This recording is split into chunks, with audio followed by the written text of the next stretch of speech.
तो दोस्तों आज मैं एक्सप्लेन करूंगा हाल ही में ही रिलीज हुई एक बहुत ही बेहतरीन और सच्ची घटना पर आधारित इंडोनेशियन हॉरर मूवी को। ये मूवी वाकई में अंडररेटेड है और काफी बेहतरीन है। इसके अंदर जो ग्रूसम सीन्स है वो बहुत ही भयानक है। इस मूवी का नाम है सुमाला। उम्मीद करता हूँ कि आपको जरूर पसंद आएगी और मैंने हाल ही में ही नाइट बिच फिल्म को एक्सप्लेन किया है। अगर आपने उसे नहीं देखा है तो जल्दी से देख लीजिए, उसका लिंक आपको नीचे डिस्क्रिप्शन पिन कॉमेंट में मिलेगा। तो चलिए अब बिना किसी देरी के चलते हैं सीधा वीडियो की तरफ। तो कहानी की शुरुआत 1976 यानी कि 1976 में सेमरंग गांव के जारुगंग मार्केट से होती है, जहां पर हम कुछ बच्चों को भुस से बॉल बनाकर फील्ड्स में खेलने जाते हुए देखते हैं। तभी अब्दी नाम के एक लड़के के पिता बाहर आकर उससे शाम से पहले वापस आने के लिए कहते हैं, जिस पर वो भी मान गया था। जिसके बाद वो शाम तक लगातार अपने दोस्तों के साथ फील्ड्स में खेलता रहता है। लेकिन शाम होने पर उसके साथ के सभी बच्चे घर की तरफ चले गए थे। जल्दी ही अंधेरा भी होने वाला था, लेकिन अब्दी और उसका फ्रेंड जो त्रिस होता है उनका और खेलने का मन होता है। खेलते हुए अब उनकी बॉल फसल के बीचों बीच चली जाती है। अब्दी तब त्रिस से कहता है कि वो बॉल को कल ले लेंगे, मगर त्रिस अभी ही बॉल को लेना चाहता था, इसलिए वो अब्दी को लेकर फसलों के बीचों बीच चला जाता है। उन्हें बॉल ढूंढते हुए रात हो गई थी, लेकिन उनको बॉल नहीं मिलती। अब्दी एक बार फिर से उससे कहता है कि उन्हें वापस चलना चाहिए, लेकिन त्रिस बॉल के बिना नहीं जाना चाहता था। तभी उनको ऐसा लगता है कि जैसे फसलों के बीच में कोई हो, और जब वो उस तरफ जाते हैं तो वहाँ पर एक डीमन जैसी बच्ची त्रिस के बॉल को लेकर खड़ी हुई थी। उसको देखने के बावजूद भी त्रिस को अपनी बॉल की पड़ी होती है और वो उस लड़की के पास जाने लगता है। ऐसा लग रहा था जैसे उस लड़की ने उसे हिप्नोटाइज सा कर लिया हो। फिर जब अब्दी उसके पीछे जाता है तो वो देखता है कि उस लड़की ने एक पत्थर से त्रिस के सर पर वार कर कर उसे मार दिया था, जिसको देखकर अब्दी जल्दी ही भागकर गांव वालों को बुला कर लाता है। अब शॉकिंगली उस जगह पर त्रिस की बॉडी नहीं थी, लेकिन वहाँ ढेर सारा खून पड़ा हुआ था। तभी कुछ गांव वालों को रिवर के पास कुछ दिखाई देता है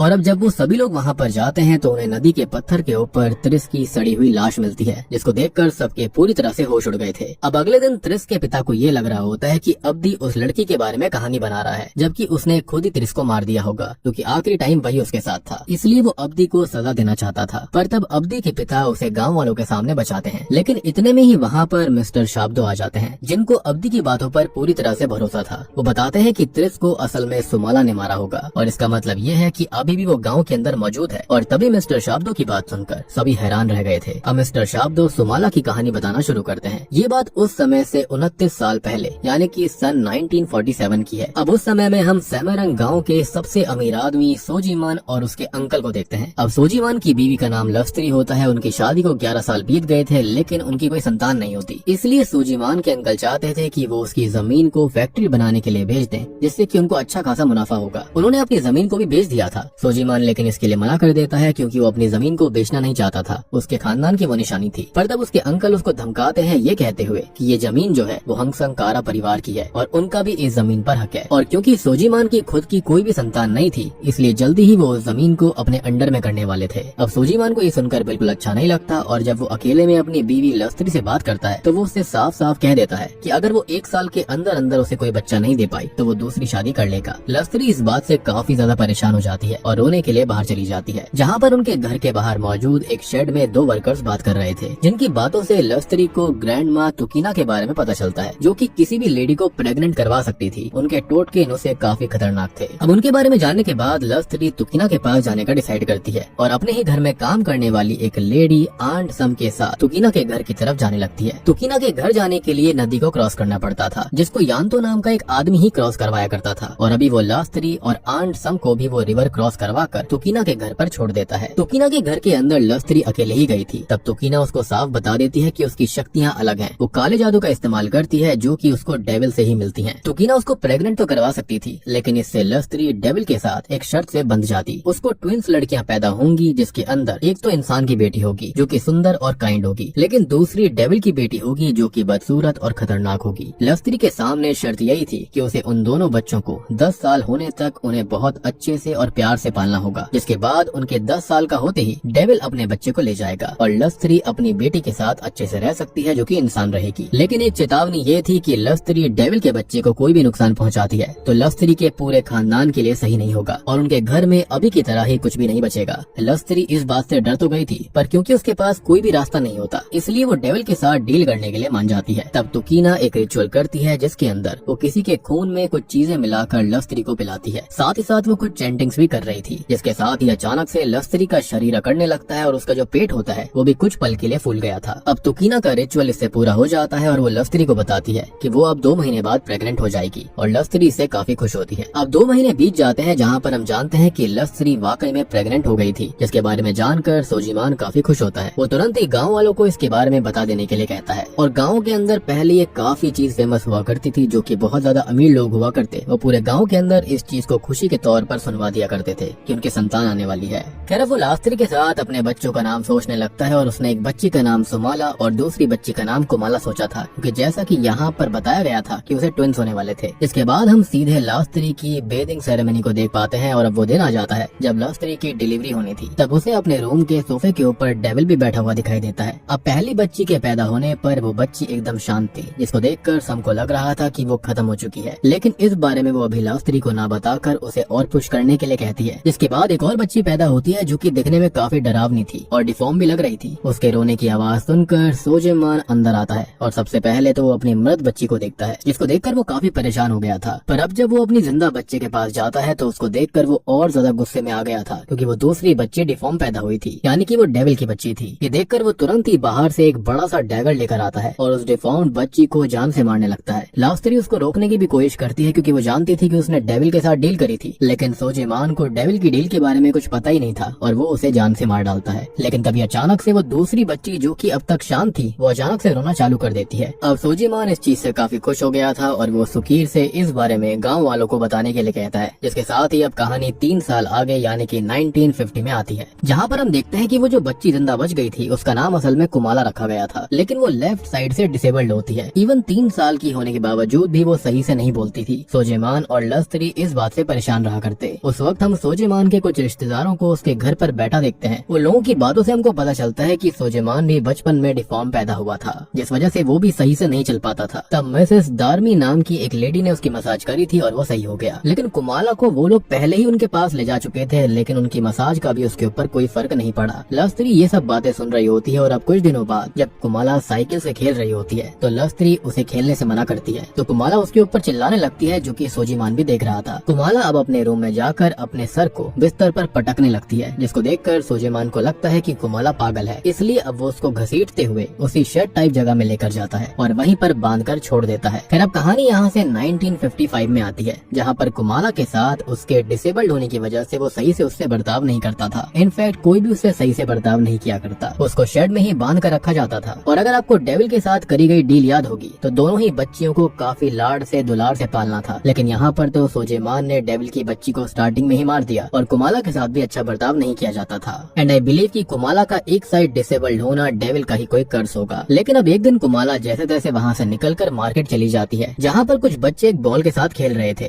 जो कि जैसे ही कुमाला को देखते हैं तो वो उसकी डिसेबिलिटी का मजाक बनाने लगते हैं और उसको काफी ज्यादा मारते भी हैं। अब सोजिमान और लस्त्री ये सब दूर से देख रहे थे, लेकिन वो उसकी हेल्प नहीं करते, जो कि मेरे ख्याल से काफी गलत था। और कुमाला बस खड़े खड़े रोती रहती है। तो गुस्से में सोजिमान उसको पकड़कर वापस शेड में लाता है और सुकीर से अपने हंटर को मंगवाता है। असल में सोजिमान ने कुमाला को बाहर जाने के लिए काफी बार मना किया था, लेकिन कुमाला आज भी मार्केट में चली गई। अब आंटी सम, जो कि सच में कुमाला से काफी प्यार करती थी, वो सोजिमान से बहुत मिन्नत करती है कि वो उसको ना मारे। लस्त्री भी सोजिमान को रोकने की कोशिश कर रही थी, लेकिन वो किसी की नहीं सुनता और वो कुमाला को हंटर से बहुत बुरी तरह से मारता है। फिर बाद में जब आंट सम उसके दवाई लगा रही होती है तो कुमाला बस रोए जा रही थी। उस बेचारी को तो समझ में नहीं आ रहा होता कि उसने गलत किया क्या। तब उसको शांत करवाने के लिए सम उसको पियानो बजाने के लिए कहती है और उसको एक डॉल भी देती है, जो कि उन्होंने कुमाला के लिए खुद बनाई थी। यानी कि आज कुमाला का 8वां बर्थडे होता है। कुमाला भी उस डॉल को देखकर काफी ज्यादा खुश हुई थी। अब आगे रात में जब वो डॉल को लेकर सो रही होती है तब कुमाला को उसके रूम की अलमीरा से किसी की आवाज आती है, जो कि कोई और नहीं बल्कि उसकी दूसरी बहन सुमाला की स्पिरिट थी। वो कुमाला को बताती है कि वो उसकी ट्विन सिस्टर है, जिसके पैदा होते ही उसके पेरेंट्स ने उसको जान से मार दिया, जबकि ये चीज सोजिमान ने करी थी और इसका रीजन वो बताती है कि वो सुंदर नहीं थी, जिसके चलते ऐसा करा गया। अब कुमाला शुरुआत में तो सुमाला की स्पिरिट से डर रही होती है, लेकिन तब सुमाला उससे सही से बात करती है और उससे वादा करती है कि वो उसको नुकसान नहीं पहुंचाएगी, उल्टा उसे बचाएगी, क्योंकि वो उसकी बहन है। और इतना कहकर उसने कुमाला को गले लगा लिया था। कुमाला को भी इससे काफी अच्छा लगता है। लेकिन तभी हम सुमाला की स्पिरिट को क्रीपी स्माइल करते हुए देखते हैं। इवन रूम के मिरर के अंदर उसकी रिफ्लेक्शन भी नहीं दिख रही थी। ऑब्वियस सी बात है, कैसे दिखती। खैर अगले दिन जब रात में सोजिमान अपना काम कर रहा होता है तब कुमाला आराम से पियानो बजा रही थी, लेकिन सोजिमान उसके पियानो बजाने से भी बेफालतू में बहुत ही ज्यादा इरिटेट हो जाता है और इतना ज्यादा इरिटेट हो चुका था कि वो उसको जाकर चांटा मार देता होता है, जो कि लस्त्री ने भी देखा था, पर उसके बाद भी वो अपने पति को कुछ नहीं कहती। इवन उसने खुद कुमाला को शांत नहीं करवाया था, बल्कि आंट सम से उसको शांत करवाने के लिए कह दिया। यानी कि वो माँ होने का भी फर्ज नहीं निभा पा रही थी। अब इतने बड़े खानदान के अंदर उसकी शादी हुई थी, जिसके चलते वो अपने पति से बहुत डरती थी, या फिर मतलब कोई भी रीजन हो सकता है, बट स्टिल उसको माँ का फर्ज निभाना चाहिए था। एनीवेज आंट सम उसको स्ट्रॉन्ग बनने के लिए कहती है और फिर कुछ सोचते हुए कुमाला सोजीमान के रूम में जाती है और एकदम से उसकी बॉडी बिल्कुल सही हो गई थी। उसको सही तरह से चलते और खड़ा देखकर सोजीमान शॉक्ड हो जाता है, मगर इससे पहले कि उसका दिमाग इस बात को प्रोसेस कर पाता, उससे पहले ही कुमाला पास में पड़े एक पेन को उठाकर सोजीमान के हाथ में ही घुसा देती है, जो कि असल में किसी और ने नहीं बल्कि सुमाला की स्पिरिट ने कुमाला से करवाया। बेसिकली वो अपने पिता को कुमाला को मारने की सजा दे रही थी। तब सोजीमान कुमाला को इस बात की सजा देने के लिए उसको खेतों में क्रॉस बनाकर धूप में लटकवा देता है। कुमाला तब अपनी माँ लस्त्री से भी हेल्प मांगती है, लेकिन वो कुछ नहीं कहती, बस वहाँ से चली जाती है, जिससे कि कुमाला को काफी गुस्सा आ जाता है। और अब जब रात में लस्त्री, कुमाला और सोजीमान खाना खा रहे होते हैं, तो अचानक से ही कुमाला जो होती है उसको उसकी बहन ने पजेस कर लिया था। अब कुमाला तभी पजेस होकर अपनी अंडरगारमेंट को उतारती है और डाइनिंग टेबल पर चढ़कर क्रीपी वे में हंसते हुए वहीं पर पी कर देती है, जिससे कि सोजीमान का तो दिमाग हिल गया था। वो तब सुकीर से कुमाला को बांधने के लिए कहता है, पर कुमाला जो होती है वो तभी सुकीर पे हमला कर देती है और सब उसको रोकने की कोशिश कर रहे थे। तभी लास्त्री की नजर जो होती है वो कुमाला की मिरर रिफ्लेक्शन पर पड़ती है, जिसके अंदर उसने सुमाला को देख लिया था,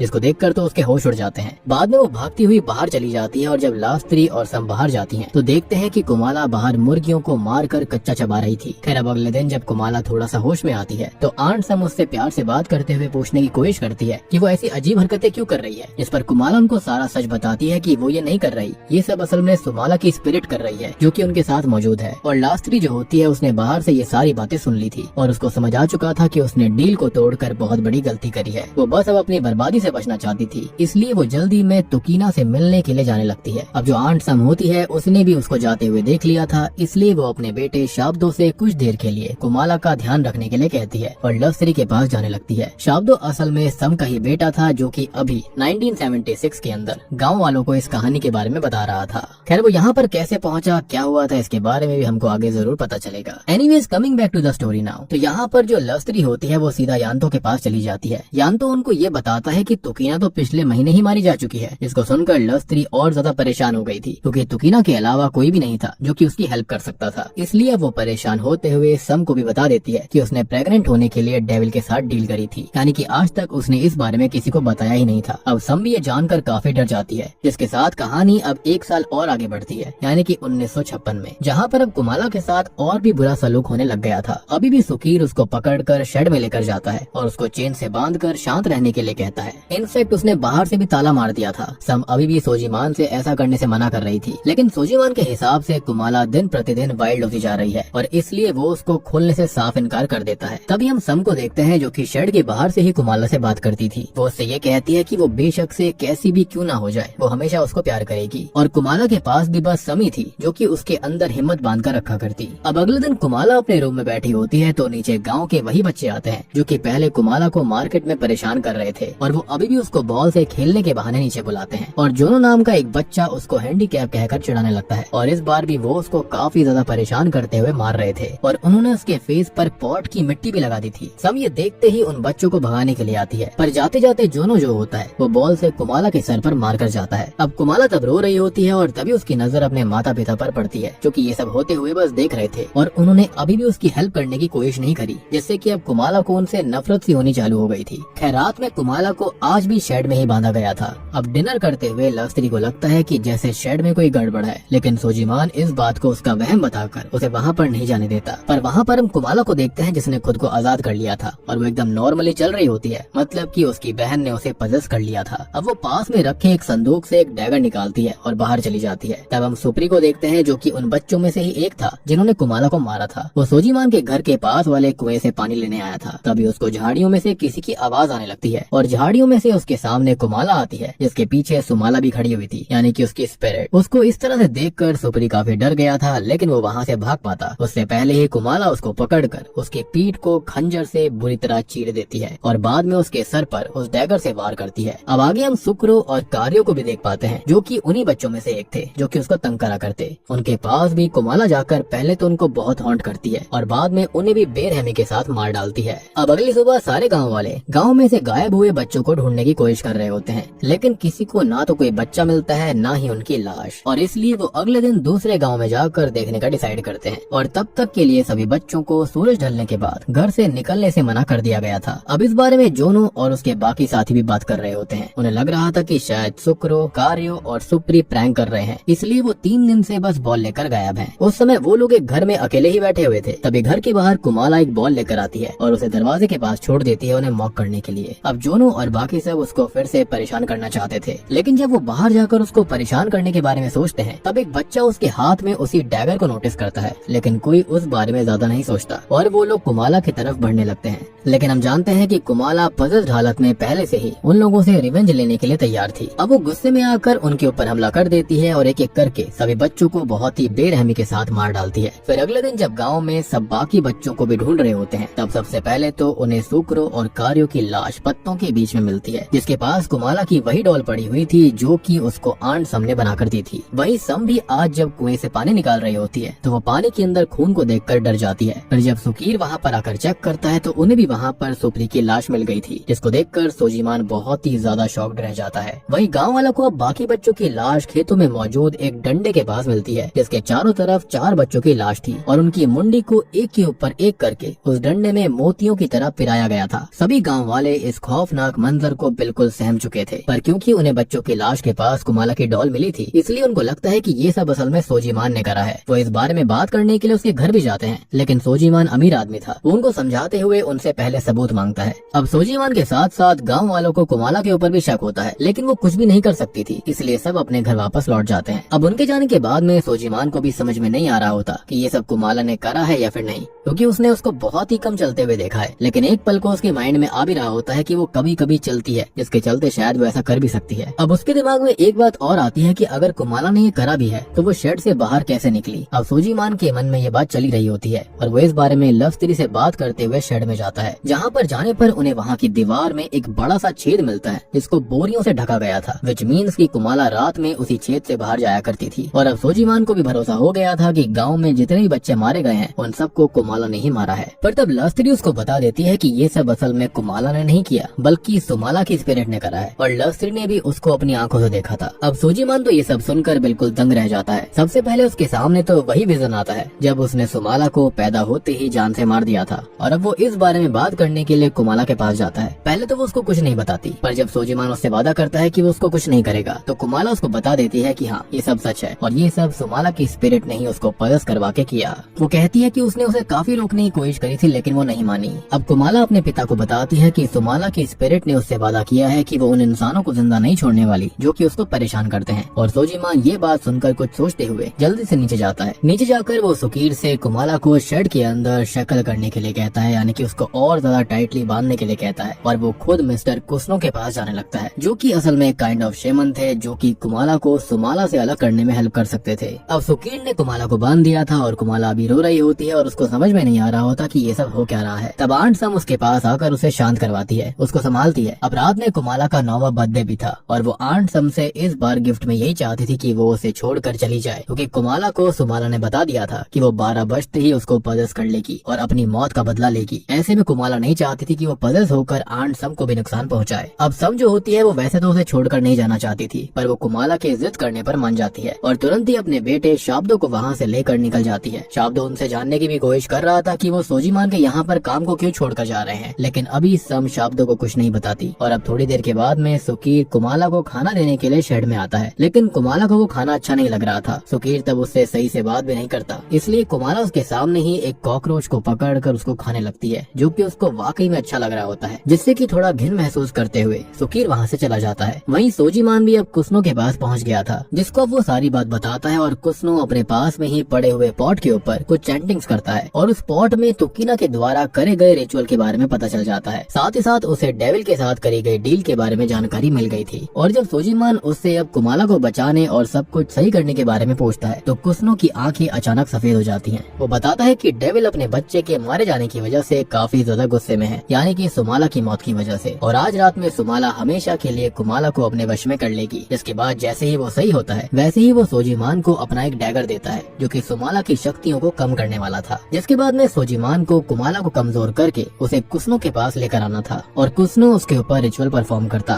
पर वो सोजीमान को चेतावनी भी देता है कि अगर चीजें हाथ से निकलने वाली हो तो उसको उसी डैगर को सुमाला यानी कि कुमाला के दिल में मारकर उसे खत्म करना पड़ेगा, क्योंकि वो लोग ऐसे ही डेविल के बच्चे को लिविंग लोगों की दुनिया में नहीं छोड़ सकते, उसे दोनों को ही खत्म करना होगा। सोजीमान इस पर मान जाता है और डैगर लेकर अपने घर की तरफ जाने लगता है। वहीं सुकीर जब रात में सो रहा था तभी उसको कुमाला की आवाज आती है, जिसने खुद को फिर से आजाद कर लिया था। ऑब्वियस ये बात है, उसको पजस कर लिया गया। वो सुकीर के घर के बाहर आकर रोने का नाटक करती है। जब सुकीर उसको पकड़ने की कोशिश करता है तो कुमाला उसके ऊपर एक डैगर से हमला करने की कोशिश करती है, जिससे शुरुआत में तो सुकीर बच जाता है, लेकिन अब वो इतना ज्यादा डर गया था कि वो सोजीमान के घर में जाकर गेट को अंदर से बंद कर देता है। पर कुमाला अपने पास मौजूद डैगर से गेट पर काफी बार वार कर गेट को ही तोड़ देती है और अंदर आ जाती है। और बाद में जब सुकीर उससे बचने के लिए भागने की कोशिश करता है तो कुमाला उस डैगर को फेंक कर उसकी छाती के ही आर पार कर देती है। जिसके बाद उसने सुकीर के गले को बुरी तरह से काट दिया था। अब अगला नंबर लस्त्री का था। वो अभी अपने रूम में आराम से सो रही थी कि तभी उसको कुमाला के पियानो बजाने की आवाज आती है, इसलिए वो पियानो वाले रूम की तरफ जाने लगती है। फिर जब लस्त्री वहाँ पर पहुँचती है तो कुमाला उसकी तरफ भी क्रीपी स्माइल करते हुए बढ़ने लगती है। और क्योंकि वो उसको भी जान से मारना चाहती थी, रिफ्लेक्शन में लस्त्री को दिख चुका था कि कुमाला से ये सब सुमाला करवा रही है, इसलिए लस्त्री काफी डर जाती है। अब वो प्यार से बात करते हुए कुमाला को शांत करने की कोशिश करती है, लेकिन जब कुमाला उसकी बात नहीं सुनती तो लस्त्री भागते हुए दूसरे रूम की तरफ जाने लगती है। तब रास्ते में उसे सुकीर की लाश भी दिखाई देती है और वो समझ गई थी कि उसका अंत भी नजदीक है, जिससे कि वो बहुत डर जाती है।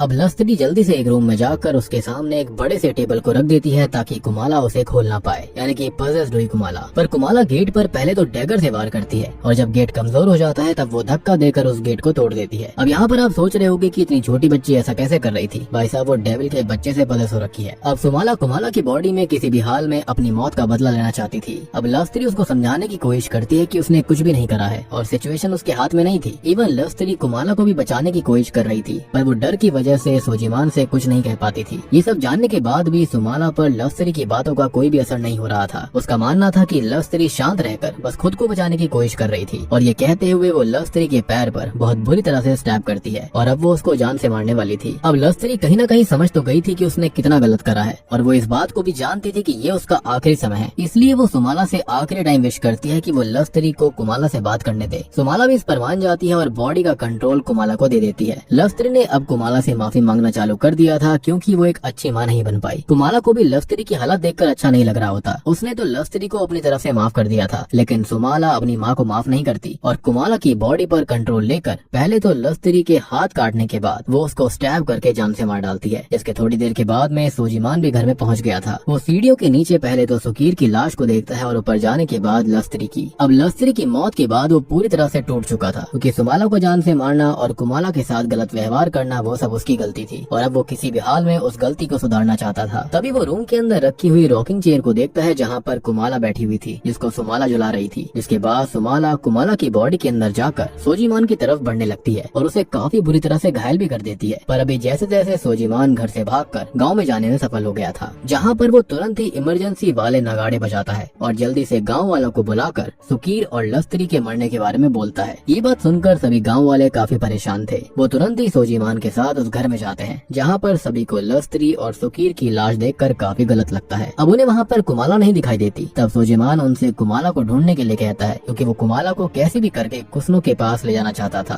पर गाँव वाले उसकी बात को सही से ही नहीं सुनते और उन्हें लगता है कि कुमाला ने ही गाँव में मौजूद बच्चों को, सुकीर और लस्त्री को मारा है। वो तुरंत ही अब कुमाला को ढूंढने के लिए निकल गए थे। बेसिकली उनके सर पर खून सवार था। वो कहीं न कहीं सही तो थे, पर सोजीमान जानता था कि वो सब कुमाला ने नहीं किया बल्कि सुमाला ने करा है और इसलिए वो गाँव वालों को रोकने की कोशिश करता है, पर कोई भी उसकी बात को नहीं मानता। तब सोजीमान जल्दी से एक बोरा, कुस्नो का दिया हुआ डैगर और एक रस्सी लेकर खुद ही कुमाला को ढूंढने के लिए निकल जाता है और उसे शेड में जाने पर कुमाला एक पल को दिखाई देती है, लेकिन अगले ही पल वो वहाँ से भागकर फील्ड्स की तरफ चली गई थी। इसलिए ही सोजीमान उसके पीछे जाता है जहाँ पर कोई भी नहीं होता। अब वहाँ पर मौका पाकर सुमाला ने अपनी बहन कुमाला की बॉडी में सोजीमान के ऊपर हमला करना चालू कर दिया, पर तब सोजीमान भी पास में पड़े पत्थर से उसके सर पर वार करके उसे बेहोश कर देता है और वो उसको डैगर से जान से मारने वाला था, क्योंकि चीजें सच में हाथ से निकल गई थी। पर अब सारी सच्चाई जानने के बाद वो कुमाला को मारना नहीं चाहता था और अब वो उसकी बॉडी को एक बोरी में भरकर पास में बैठकर रोने लगता है। सुमाला भी अब तक बोरी के अंदर जाग चुकी थी, जो कि सब चीजों के लिए सोजीमान को ही ब्लेम करती है और उसे और ज्यादा रोने पर मजबूर करती है, जिसके अगले ही पल वो बोरी से गायब हो जाती है और उसने फिर से सोजीमान पर हमला करना चालू कर दिया। लेकिन इस बार सोजीमान ने हिम्मत करके उसके ऊपर उस डैगर से हमला किया जो कि उसे कुसनो ने दिया था। अब इससे होता यह है कि सुमाला की हालत खराब होने लगती है, लेकिन तभी हम देखते हैं कि सुमाला वापस से जिंदा हो जाती है और सोजीमान को बताती है कि जब से वो कुमाला की बॉडी में आई है तब से कुमाला की बॉडी में काफी चेंजेस आए हैं, जैसे कि उसके दांत हटकर उसके फैंग्स आ चुके हैं और उसके बाल भी गायब हो गए हैं। इवन उसका दिल भी उल्टी साइड से हटकर राइट में शिफ्ट हो चुका है। मतलब कि सोजीमान ने गलत जगह पर हमला किया था और उसे सुमाला ने ट्रिक करा। अब सुमाला पहले तो डैगर से सोजीमान का पेट काट देती है, जिससे कि उसकी सारी अंतड़ियां बाहर आ गई थी और बाद में वो 2 लकड़ी के पीसेस को उठाकर उन्हें सोजीमान की आंख में डाल देती है, जिससे कि मौके पर ही सोजीमान की मौत हो गई थी। फिर अगले दिन सभी गाँव वालों को सोजीमान की बॉडी फील्ड में वैसे ही क्रॉस पर लटकी हुई मिलती है, जैसे कि सोजीमान कुमाला को सजा देने के लिए टांगा करता था। इवन कुमाला ने कुसनो को भी सजा देने के लिए उसको उसके ही डैगर से बुरी तरह से मार दिया, यानी कि डेविल चाइल्ड ने अपना बदला लिया। अब इसके साथ ही सीन वापस से प्रेजेंट टाइम में आता है, जहाँ पर शाब्दो अपनी कहानी को ये बताकर खत्म करता है कि तब से ही माना जाता है कि सुमाला यानी कि डेविल्स चाइल्ड उस गांव के अंदर है और इसलिए किसी भी बच्चे को रात के समय में बाहर नहीं निकलने देना चाहिए। इसलिए शुरुआत के अंदर अब्दी और उसके दोस्तों को कहा गया था कि वो जल्दी वहाँ से आ जाए, रात का इंतजार ना करे। ये जानकर सभी गाँव वाले अपने अपने घर से सुमाला के लिए ऑफरिंग रखते हैं ताकि वो उनको नुकसान ना पहुँचाए। पर रात में हम देख पाते हैं कि त्रिस के पिता ने सच्चाई जानने के बावजूद भी ऑफरिंग को नहीं रखा था, क्योंकि अभी भी उसको यही लग रहा होता है कि त्रिस को सुमाला ने नहीं बल्कि अब्दी ने मारा है। पर अब जब वो रात में अपने घर के बाहर आता है तो उसके सामने उसको सुमाला दिखाई देती है, जो कि एक आदमी की म्यूटिलेटेड बॉडी खा रही थी। जिसके साथ ही हमको एक नोट दिखाया जाता है कि ये कहानी सच्ची घटना पर आधारित है और सेंट्रल हवा के पास में ही एक गाँव सेमेरंग है, जहाँ पर आज भी सुमाला यानी कि डेविल्स चाइल्ड रहती है। इसकी वजह से बच्चों को अंधेरा होने के बाद भी घर से बाहर निकलने नहीं दिया जाता। और